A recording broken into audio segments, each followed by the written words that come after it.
Ouais, salut à tous, c'est Sturi, bienvenue pour le SmackDown Recap. On est parti de dernière ligne droite avant WrestleMania Backlash, qui, je le rappelle, se tiendra demain soir, soit dans la nuit, du dimanche 16 mai au lundi 17 mai à partir de 1h du matin, en exclusivité sur le WWE Network. Dernière ligne droite, l'occasion de vous rappeler que, également, ce dimanche soir, à partir de 20h, sur twitch.tv/Sturi316, en compagnie de Ludivine, de Flo et de Rabi, le Super Kick-Off. Grande soirée live de preview, on est là pour vous faire monter la hype. On essaye en tout cas. Et également, on vous fait passer un bon moment avec le retour des jeux, notamment le catch quiz et le juste prix. Le prix de ce slip porté par Randy Orton à WrestleMania 27 dans son combat épique contre CM Punk.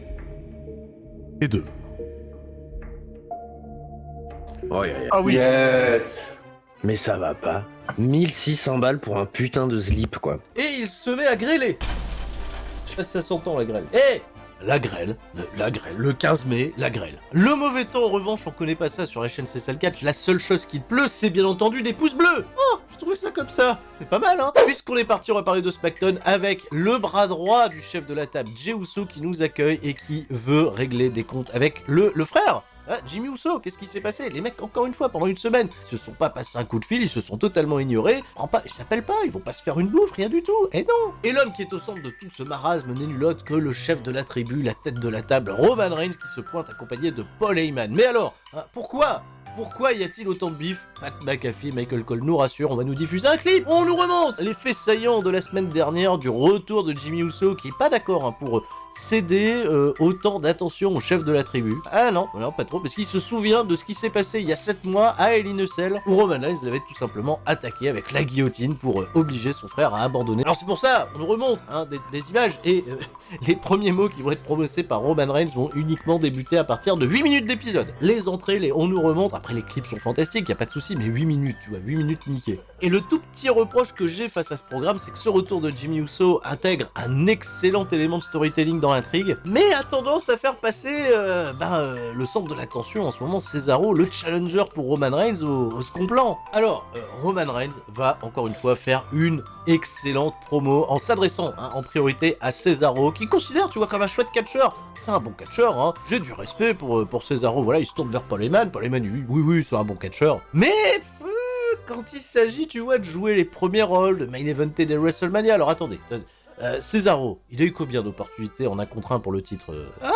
Zéro. Ah bon. Et Polo, rappelle-moi, j'ai eu combien d'opportunités pour le titre? Et là, Polo, il lâche le chiffre à Roman Reigns, 39. Même Roman Reigns, il s'étonne. Ouais, 39 quand même. Eh bah, dis donc. Donc, c'est très bien, on constate que Roman Reigns, Cesaro, pas la même ligue. Cesaro est clairement dans ce rôle d'underdog. Et arrive le moment où Roman Reigns veut s'adresser à Jimmy Uso, qui n'a pas accepté de rejoindre le rang la semaine dernière. Jimmy Uso, il attend pas qu'on parle de lui, il se pointe. La musique, hop, le t-shirt, je ne suis la bitch de personne, je ne suis au service de personne. Directement, tu vois, la confrontation avec Roman Reigns d'un côté hyper sérieux, tu vois, boss final du game, et Jey Uso qui s'est rangé à ses côtés, Paul Heyman derrière, Jimmy Uso qui est le vilain mouton noir. Ça pose déjà parfaitement le tableau, et Roman Reigns qui va, en s'adressant à Jimmy Uso, claquer une excellente promo, où il va beaucoup s'étonner de toute l'insolence de Jimmy Uso, qui refuse de l'admettre comme le chef de la tribu. Il lui dit: quoi? Tu penses pouvoir faire mieux que moi? Tu penses être le chef à ma place? Tiens, bah vas-y, mets-toi dans mes bottes et deviens, tu vois, un meilleur catcheur que je le suis. Sois celui qui ramène, tu vois, le pain sur la table. Et Jimmy Uso, il est pas trop dans cet esprit-là en disant: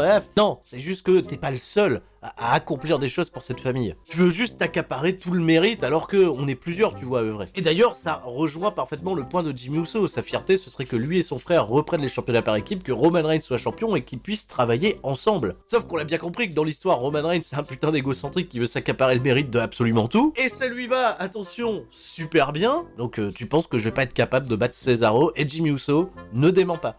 Par contre, Jimmy Uso, il dit qu'il se sent capable de battre Cesaro. Il veut le prouver ce soir à Roman Reigns et il va provoquer Cesaro à un combat 1 contre 1. Cesaro va se pointer avec son costume probablement qu'il a porté au dernier mariage ou à la communion. Cesaro, en fait, il a la classe quand il est en costume, mais ça dépend les costumes. Alors, c'est un avis totalement gratuit, on est d'accord. Jimmy Uso contre Cesaro, voilà, le main event est planté, le décor est planté, et t'as l'impression de Jimmy Uso contre Cesaro, c'est ta partie, tu vois, de WWE 2K mode univers qui est partie en couille. Mais non, les mecs ont réussi, tu vois, à nous hyper le concept. On a des mid-carders, des mecs qui étaient mid-carders il y a un an, qui vont main eventer SmackDown, et j'ai envie d'être à la dernière heure de SmackDown au dernier moment pour ce match. Bravo à Friday Night SmackDown. On nous remonte des images de ce qui s'est passé la semaine dernière et de la vicieuse attaque de Shayna Baszler sur Tamina. Le programme était annoncé ce soir. Tamina et Natalya rentreront-elles dans l'histoire en devenant les nouvelles championnes par équipe féminine. On a un petit plan sur elles backstage, elles sont un peu émues, hein. On sent que c'est peut-être le game changer ce soir, d'autant plus qu'on est parti à la pub, retour de pub, le match est annoncé. Pendant l'entrée de Tamina et Natalya, il y a ce tweet de Bret Hart qui dit clairement là les filles ça mérite, hein. C'est maintenant, c'est ce soir, enfin excusez-moi, il y a un tweet de Bret Hart à un moment, soyons attentifs. Il va se passer quelque chose de gros. Et au terme de 8 minutes d'un combat entrecoupé d'une publicité pendant laquelle Tamina n'a fait que vendre un Samoan Drop qu'elle s'est pris à l'extérieur du ring, puisque son attention a été à ce moment-là détournée par le renvoi de Reginald au vestiaire. Très bon corps arbitral cette fois-ci. Reginald il a pointé le bout de son nez, on lui a tout de suite au vestiaire. Ah, on va pas d'intervention ce soir, c'est sérieux, il y a eu un tweet de Bret Hart. Natalya, elle va être en galère contre Shayna Baszler et Nia Jax. Tamina, de nulle part, elle va prendre un hot tag et elle va un petit peu combiner avec Shayna Baszler avant de passer toute sa fin de match assise sur la 3ème corde. En fait, il y a Shayna Baszler qui va arriver, qui va lui tordre la jambe, elle va réussir à la repousser, elle va tenter un tomber, elle va remonter sur les cordes peut-être pour amener son splash. Shayna, elle fait le relais avec Nia Jax qui va nous teaser une superplex. Hein, imagine, une superplex de Nia Jax sur Tamina. Ben pourquoi pas, pourquoi ils nous l'ont pas fait aussi? Donc Natalya va revenir, souplex du pauvre à l'extérieur. Nia Jax va s'occuper de Natalya, elle va lui porter un Samoan Drop et Nia Jax, elle reste allongée au centre du ring après son Samoan Drop. Voilà, comme ça va permettre à Tamina de faire son splash de depuis la 3ème corde et de remporter la victoire.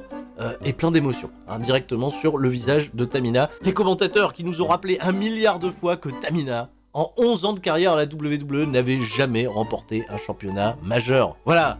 Le respect pour le championnat 24/7. Oui, parce qu'elle a été champion 24/7. Et c'est très con, hein, parce que vous le savez que j'ai cet amour envers Tamina, qui a la plupart de son temps été utilisée comme une bodyguard et jamais comme une lutteuse active à la WWE. Il y a ce visage, voilà, de la nana qui accomplit quelque chose avec, bien entendu, elle est incroyable sur Twitter, elle mérite tellement. Bon, elle mérite un peu, oui, c'est vrai. Mais moi, je peux pas, tu vois, ne pas me retenir de lâcher, tu vois, ma petite larme à ce moment précis, et je mens pas, sérieux. Parce que Tamina, c'est quelqu'un qui paraît tellement vrai, c'est quelqu'un qui paraît pas dans le kayfabe, j'ai vraiment l'impression que c'est une horrible actrice, qu'elle est pas capable de camper, tu vois, un personnage véritablement profond, machiavélique, parce que la plupart du temps dans sa carrière, elle a été heel. J'ai juste vu quelqu'un de sincère qui était contente de remporter enfin un championnat après 11 ans dans la compagnie. Et c'est un peu de ça, tu vois, dont WWE s'est inspiré, l'espèce d'euphorie qu'a suscité Tamina lors du week-end de WrestleMania, qui peut être un peu grotesque parce qu'on s'est dit bon, elle va jamais rien gagner, on va la soutenir parce que bon, allez, enfin on est débarrassé de ce règne infâme de Shayna Baszler et Nia Jax. Le tout petit speech de la part de Natalya est probablement un des meilleurs trucs qu'elle ait fait de sa vie. Voilà,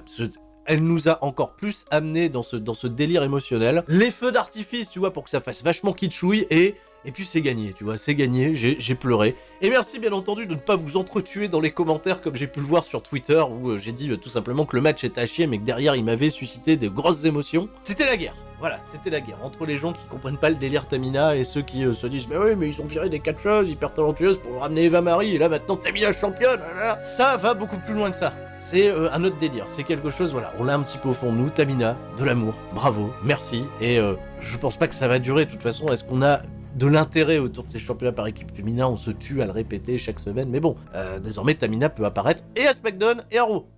Donc c'est la S, hein. Il y a Tonton Paul Heyman qui veut rentrer dans la loge de Roman Reigns, il est intercepté par Kayla Braxton qui est tout le temps à l'affût. Kayla, le rayon de soleil, Kayla Braxton, mais alors dès qu'elle peut obtenir un scoop avec Paul Heyman, ça y est, c'est une paparazzi, elle le lâche jamais. Puisque la question, bien entendu, que Kayla lui pose, est-ce que tu penses que Jimmy Uso peut battre Cesaro?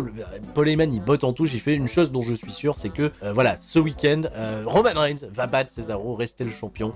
Pas parce qu'il peut, parce qu'il va le faire, et puis voilà. Et il met un gros vent à Kayla Braxton, il se barre. Kayla Braxton, la malheureuse, totalement pantoise. Et on retrouve cette image. Qu'est-ce qui se passe? Apollo Crews avec le commandant Aziz. Le mec est déjà grand, ils l'ont posé sur une tribune. On a eu une remise de médaille, les mecs. C'était kitsch. Remise de médaille pour tous les services rendus à la patrie, à la nation. Une remise de médaille, bien entendu, qui va être interrompue d'abord à distance par Biggie qui veut récupérer le championnat intercontinental. Il y a Sami Zayn qui se pointe qui fait moi aussi j'aimerais bien le championnat intercontinental. La musique de Kevin Owens, ça part en bagarre. En fait, il y a plein de gens qui veulent le championnat intercontinental. Alors qu'est-ce qu'on fait? On les laisse se battre ou on officialise un match à WrestleMania Backlash à Fatal 4-Way? Bien, pour le moment, on reste sans réponse. On aura peut-être ou pas une officialisation de tout ça un peu plus tard. Restez avec nous, mettez des pouces bleus. Je fais ça pour le watch time. Skype, vous le savez. Et on est parti pour nous remontrer des images sponsorisé par Pizza Hut. Parce que pourquoi pas, autant sponsoriser, on nous remonte, je devrais faire ça également sur la chaîne. La semaine dernière, Dominique a remplacé son père pour affronter Dolph Ziggler et le battre avec un petit paquet en à peine 2 minutes. Alors cette semaine, on va avoir pour de vrai cette fois-ci un Dolph Ziggler contre Rey Mysterio. D'ailleurs, Domi, il vient au ring, papa habillé en tenue, donc il va pas faire le catch à la place de papa. Un très chouette match de catch, assez technique, très au sol de la part de Dolph Ziggler qui va empêcher, sa stratégie c'est d'empêcher Rey Mysterio de partir sur ses manœuvres aériennes. Et Rey Mysterio va venir à bout de Dolph Ziggler au terme d'un match qui va durer 12 minutes. Ah voilà, le fiston il est meilleur que le papa, mais quand même Dolph Ziggler, il s'est pris 2 poutres l'une à la suite, semaine à la suite, toute la famille rérée, et ça se termine de la même manière, à savoir avec un small package. Grosse confrontation à la fin du match entre Dolph Ziggler, Robert Roode et les Mysterio, puisque on le rappelle que ces deux équipes s'affronteront pour les championnats par équipe de SmackDown à WrestleMania Backlash. Megan Morant, elle était pas là la semaine dernière, elle est de retour et elle a en interview Cesaro. Voilà, Cesaro, ça se lit sur son visage, ça le gave. Mais pour autant, Cesaro va faire une excellente promo en se rappelant des chances qu'il a de battre Roman Reigns. Sans partir, tu vois, dans un calcul mathématique à la Scott Steiner, il se dit juste être en confiance, être capable de pouvoir le battre, et chaque semaine, il accomplit de grandes choses face à non pas seulement Roman Reigns, mais également Jey Uso, Jimmy Uso. Ce soir, il est prêt pour son combat, et ce dimanche, il sera encore plus prêt, et va battre. Il veut mettre l'espoir derrière lui, et c'était assez cool, parce qu'on est resté sobre, il n'y a pas eu de délire, on va inventer une nouvelle catchphrase ou autre, et petit spoiler, pas de cette release de l'intégralité de l'épisode, c'est-à-dire qu'on va avoir un Cesaro qui va être focalisé sur Roman Reigns. Megan Morant à la fin de cette interview ne reste pas pantoise et au contraire elle vient de gagner un point de sympathie de ma part sur l'échelle Kayla Braxton. Juste avant la pub, on assiste à l'entrée de Bianca Belair qui vient en dansant habillée en civil, donc elle vient pas pour catcher, probablement pour continuer de nous hyper son programme avec Bayley. Retour de pub, Kayla Braxton est en interview avec les Réré et les Dodo les Mimi qui sont très confiants à l'idée d'affronter Dolph Ziggler et Robert Roode pour remporter les championnats par équipe et accomplir l'histoire, à savoir le premier papa et fiston champion par équipe à la WWE. Ce serait un peu fantastique. Les Dirty Dogs se pointent et disent ça va pas se passer comme ça. Voilà, un peu de vif supplémentaire. Et on a oublié que Bianca Belair, elle est dans le ring, elle continue de jouer avec sa natte, elle danse, etc. Elle danse beaucoup, elle aime bien danser, on s'ambiance avec Bianca Belair. J'espère pour elle qu'elle a pas fait ça pendant 4 minutes, parce qu'au moment où la pub est diffusée de son entrée, voilà, c'est 4 minutes à jouer avec la tresse, c'est quand même pas fameux. D'ailleurs, c'est pas le plus pénible pour elle, parce qu'elle est en interview désormais avec Michael Cole, qui veut la préparer face à son match à Bayley. Comment tu te sens? Bayley, elle t'a lâchement et sauvagement attaqué la semaine dernière, elle a marqué un point, et Bianca Belair, elle a à peine le temps de réagir qu'on nous remonte des images de tout ce qui s'est passé la semaine dernière entre les deux filles et de l'attaque sournoise de la part de Bayley sur Bianca. Au retour de clip, Bianca à nouveau dit pas grand chose parce que Bayley apparaît dans l'écran géant parce qu'elle veut pas être confrontée en direct à Bianca Belair, et les deux lutteuses vont se renvoyer la balle sur en réalité pas grand chose. Là, on a vraiment pas fait avancer la storyline. L'échange physique était très cool la semaine dernière. La seule chose positive à retenir de cette promo, c'est probablement le visage très sérieux, très fermé de Bayley qui est vraiment prête à faire passer à Bianca Belair un sale quart d'heure pour l'accueillir dans la cour des grands. Enfin, des grandes, voilà. RS, décevant. Par contre, ce qui n'est pas décevant, c'est ce qu'on s'apprête à voir ensuite. Le bon roi, Baron Corbin, en train d'astiquer sa toute nouvelle couronne. C'est très joli. Il est en action, justement, Baron Corbin, dans un instant, il affronte Nakamura, Shinsuke. Les deux hommes n'ont pas de programme, juste la semaine dernière, Baron Corbin a gagné le 5 contre 5 en battant Shinsuke Nakamura, ce qui nous conduit à une revanche. Les deux catcheurs ont des entrées complètes, Nakamura est toujours aussi charismatique et quel dommage d'être si peu utilisé. Un combat qui, à mon grand regret, ne va durer que 3 minutes parce que pendant ces 3 minutes, l'action était particulièrement bonne. J'insiste encore une fois et sans mauvaise foi sur les progrès phénoménaux de Baron Corbin dans le ring, mais 3 minutes les copains, c'est très court, c'est trop court. Baron Corbin va réussir à immobiliser Shinsuke Nakamura qu'il avait pris dans une prise de soumission. Alors c'est pas une victoire volée parce qu'en réalité Baron Corbin il a tout simplement été plus malin que Shinsuke Nakamura. Cependant, Baron Corbin s'est pas arrêté là, il a balancé Nakamura à l'extérieur du ring, qui a cherché à se venger, et Nakamura, pour se venger, qu'est-ce qu'il fait? Il va voler la couronne de Baron Corbin. Pourquoi il vole sa couronne? Parce que c'est le roi du strong style. Ça y est, on a un programme entre Baron Corbin et Shinsuke Nakamura autour d'une couronne. Voilà, qui a eu la fève? On sait pas. Mais si c'est le prétexte pour avoir des bons matchs de catch entre Baron Corbin et Shinsuke Nakamura, ce qu'on n'a pas eu il y a quelques années lors de leur premier vrai programme, je m'en fous. D'ailleurs, Nakamura, il est trop cool. Les manières qu'il a pris, incroyables, pour poser la couronne sur sa tête, c'est un peu fou. D'ailleurs, même on va partir à la pub, au retour de pub, on aura des plans sur Nakamura en train de se regarder dans le miroir avec cette couronne. J'en peux plus, j'ai envie de voir ça tout le temps, c'est super. Adam Pearce et Sonya Deville sont au même endroit et est-ce qu'ils sont en train de s'engueuler, ça on sait pas trop, il a pas son téléphone Adam Pearce, non on parle juste de ce vol de couronne de la part de Shinsuke Nakamura, c'est impensable. Et Apollo Crews, il arrive avec le commandant Aziz. Oui, vous comprenez, il m'attaque à 3 contre 1, c'est déloyal, et ben justement, histoire d'être déloyal jusqu'au bout, et ben Fatal 4-Way pour le championnat intercontinental, voilà, c'est officialisé. C'est pas WrestleMania Backlash, faut pas déconner, ça sera la semaine prochaine à SmackDown, faut bien qu'on ait une raison de regarder SmackDown la semaine prochaine. On part à la pub, retour de pub, et qu'est-ce qu'on voit? Bah Pat McAfee et Michael Cole qui nous rappellent que Aleister Black, il a encore des choses à nous dire. Alors c'est le moment, on l'a pas eu la semaine dernière, mais installez-vous confortablement, Père Aleister, raconte-nous une histoire.